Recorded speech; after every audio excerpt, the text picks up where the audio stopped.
आज आपल्याला बनवायचे आहेत गुळाचे वळीव लाडू. ते एकदम गुळापासून सोप्या पद्धतीने कसे बनतील ते आपण पाहू. त्याच्यासाठी घ्यायचं पाणी पातेल्यात पाणी घेतले की त्याच्यात गुळ फोडून टाकायचा. टाकला की मग मी बडीशेप आणि इलायची मिक्सरच्या भांड्यात गरगर फिरवून घेतली की मग त्याच्यासाठी लगेच गव्हाचं पीठ आणि बेसन पीठ घ्यायचं आणि त्याच्यात ती फिरविलेली इलायची आणि बडीशेप टाकायची. मग थोडंसं गरम केलेलं तेल टाकायचं. त्या गरम तेलानं कसा असा मऊ अशी लागतात. मग त्याच्यात मग नंतर ते गुळाचं आपण जे पाणी बनवलेलं आहे त्याच्यात हा उंडा असा सगळा कालून असा तिंबून घ्यायचा. ते तिंबून असा थोडासा कडकच तिंबून घ्यायचा, म्हणजे कसे वळीव लाडू एकदम छान वळता येतात.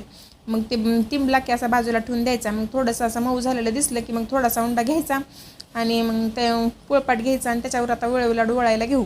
वळीव लाडू कसे तळ हातानंच वळायचे, म्हणजे कसे असे एकदम गोल गरगरीत होतात. मग त्याचे दोन्ही 1 मीटर अंदाजाचा वळला की त्याचे 2 टोक घ्यायचे आणि चिटकवायचे. मग लगेच ते मध्यभागी असं चिटकून द्यायचं.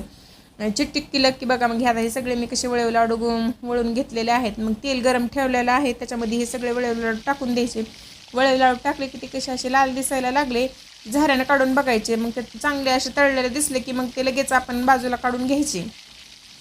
बघा कसे छान वळीव लाडू बनलेले आहेत. आता बघा मी हे बाजूला काढून घेते आणि ह्याचे कसे एकदम मऊ आणि छान वळीव लाडू झालेले आहेत.